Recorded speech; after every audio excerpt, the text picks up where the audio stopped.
In this video, I'll be talking about a tour I took with G2G Adventures to see the Materuni Waterfall and visit a local coffee farm. After a full night's sleep the night before, seriously, like 14 or 15 hours, y'all, I woke up feeling like I had a sleep hangover. But today's adventure should shake that off. I'm meeting up with Catherine, another traveler from my group, for a tour to the waterfall and the coffee farm. Albert, a guide who's been following me on Instagram and very enthusiastically encouraging me to climb Kilimanjaro, is leading our tour. He and his partner Benson pick me up, then swing by to grab Catherine at her hotel before heading toward the Materuni Village.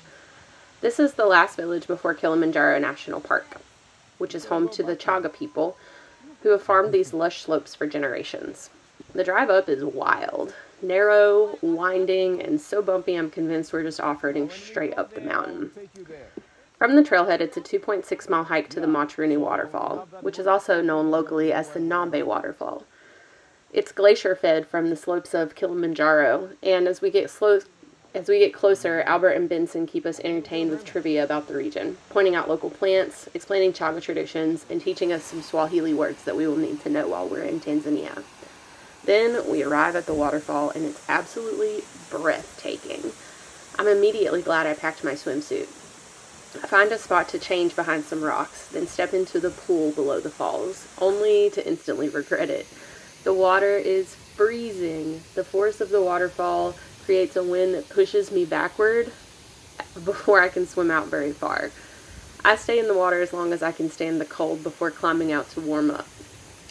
Albert offers to take some photos of me, but as he moves to get into position, he slips and falls, cutting his hand on a rock. Luckily, I still have a full bag of bandaging supplies with me, thanks to my own hand injury from earlier this year, so I get to play nurse, cleaning and dressing his wound before we continue exploring.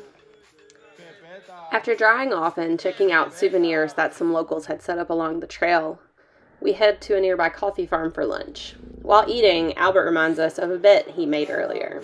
If anyone fell during the hike, they owed the group a round of beers. Well, considering he wiped out hard enough to need first aid, he's going to be the one paying up. He shows up with 4 Kilimanjaro lagers, and while I'm not usually much of a beer drinker, I have to try the local brew. It's refreshing, a little spicy, and honestly, pretty good. Next, we get a full tour of the coffee farm, from harvesting to roasting to brewing. I'm not a big coffee person, but I take a polite sip at the end. I won't be drinking a whole cup anytime soon, but I think if I were a coffee drinker, I'd be impressed by this stuff. Some of the village children take mine and Catherine's phones while we're going through the tour, and they are the ones who captured most of these videos. I found it extremely amusing that they honestly knew how to use my iPhone better than I did, and they were able to capture some really interesting footage of the coffee harvesting, roasting, and brewing process for me. Before we leave the farm, I browse a small market and pick up a canvas painting of the waterfall that we visited as a souvenir. Albert also surprises me with a handmade dreadlock bead that has the colors of the Tanzanian flag in it, a gift of his friendship. He puts it in one of my locks before we say our goodbyes. Once we're back at the hotel, more of my travelers have arrived, and soon after, our Kilimanjaro guide from Monkey Adventures shows up for our final gear check. He insists that I need a ski jacket and gloves, neither of which I brought because, well, I don't own those things. The summit temperatures aren't expected to drop below 20 degrees, and I don't think that I'll need them. While I respect that he's the expert on this mountain, I'm the expert on my body.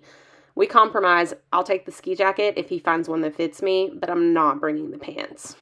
With that settled, we wrap up with a group briefing and dinner. Tomorrow is our big day.